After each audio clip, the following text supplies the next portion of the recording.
সুপ্রিয় শিক্ষার্থীবৃন্দু, essential study এর পক্ষ থেকে তোমাদেরকে জানাই স্বাগতম। আজকে আমাদের ভিডিওর টপিক হচ্ছে ষষ্ঠ শ্রেণীর ইংলিশ চ্যাপ্টার 12.3। এখানে একটা স্টোরি রয়েছে, এখন আমরা এটা পড়ব। এবং এই ভিডিওটি শুরু করার পূর্বে তোমরা যারা আমার চ্যানেলটি সাবস্ক্রাইব করনি, please subscribe my channel and press the bell icon. গল্পটি শুরু হচ্ছে এভাবে: হাই, মেধা। হাই, আমি মেধা। টুডে, আজকে, I found one of my notebooks. আমি আমার একটা নোটবুক খুঁজে পেয়েছি। I use to writing. আমি এটা লেখার জন্য ব্যবহার করতাম। When I was in class 1। যখন আমি ক্লাস 1-এ পড়তাম তখন আমি এই নোটবুকে লেখালেখি করতাম। বাট কিন্তু দ্য ফানি পার্ট ইজ, কিন্তু মজার বিষয় হচ্ছে, I can not even understand what I রোট।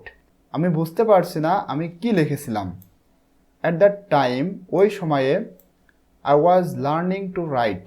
ওই সময়ে আমি কেবল লেখা শিখছিলাম। I couldn't hold the pencil correctly. এমনকি আমি ঠিক মতো পেন্সিল ধরতেও পারতাম না। I couldn't even draw a straight line. এমনকি আমি একটা সোজা লাইন বা রেখা অঙ্কন করতে পারতাম না।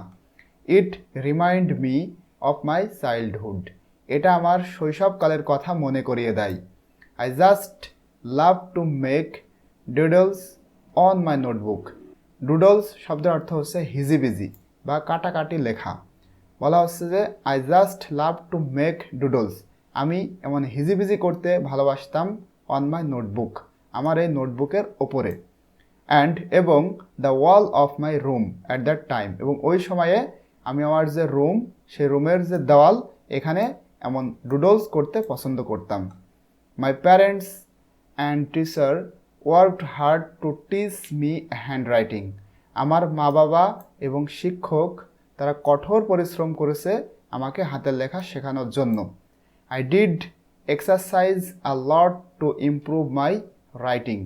আমার যে রাইটিং বা আমার হাতের লেখা, এটা উন্নত করার জন্য আমি প্রচুর পরিমাণে প্র্যাকটিস বা চর্চা করেছিলাম। My hand writing became good after a few years of practice. আমার হাতের লেখা এটা ভালো হয়েছে কয়েক বছর চর্চা করার পর। আচ্ছা, এখানে যে পিকচারটা আমরা দেখতে পাচ্ছি এটা হচ্ছে মেধা এবং এরই স্টোরি এখানে দেওয়া হয়েছে। এরপরে বলা হচ্ছে নাও, এখন, আই এম ইন ক্লাস 6। আমি ষষ্ঠ শ্রেণীতে পড়ি। My handwriting is much better now. আমার হাতের লেখা এখন অনেক ভালো। বাট কিন্তু my drawing skill is not good enough. আমার যে অঙ্কনের দক্ষতা এটা অতটাও ভালো নয়। বাট কিন্তু I learned from my childhood that, কিন্তু আমি শৈশবকাল থেকে শিখেছি যে ইফ আই প্র্যাকটিস, আমি যদি চর্চা করি, আই ক্যান ইমপ্রুভ এনিথিং, আমি যে কোনো কিছুর উন্নতি করতে পারি। Now I am practicing drawing a lot. এখন আমি প্রচুর পরিমাণে ড্রয়িং করার প্র্যাকটিস করতেছি। My drawing teacher encourages me to draw more. আমার যে অঙ্কন শিক্ষক, তিনি আমাকে সবসময় অঙ্কন করার জন্য উৎসাহ দেয়। My drawing skill is becoming better day by day. এবং আমার যে ড্রয়িং স্কিল এটা দিন দিন অনেক ভালো হচ্ছে। I want to became an artist. আমি একজন আর্টিস্ট হতে চাই, শিল্পী হতে চাই। When I will become a painter.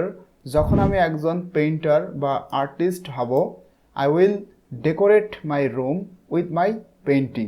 আমি আমার রুমকে সজ্জিত করব উইথ মাই পেইন্টিং। আমার অঙ্কন দিয়ে আমার রুমকে আমি সজ্জিত করব। I am also fond of doing sketches. Sketches বলতে এমন পেইন্টিং যেটার মাধ্যমে কোনো কিছু অঙ্কন করার মাধ্যমে কোনো কিছু তুলে ধরা হবে, বা এই পিকচারটা দেখে তুমি যদি কোনো কিছু বর্ণনা করতে পারো সেটাকে বলা হবে sketch.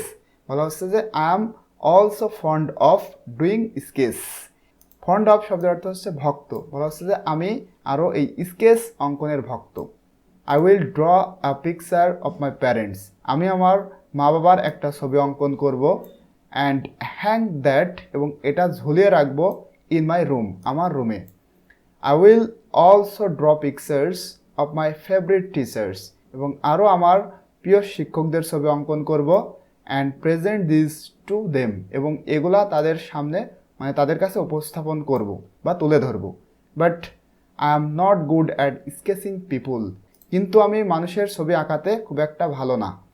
I am sure that, এবং আমি নিশ্চিত যে মাই স্কেচিং স্কিল উইল ইমপ্রুভ, আমার যে স্কেচিং স্কিল মানে স্কেচ করার যে দক্ষতা এটা উন্নত হবে ইফ আই কিপ প্র্যাকটিসিং, যদি আমি এটা চর্চা করতেই থাকি তাহলে আমার যে স্কেচিংয়ের যে দক্ষতা এটা দিন দিন উন্নত হবে।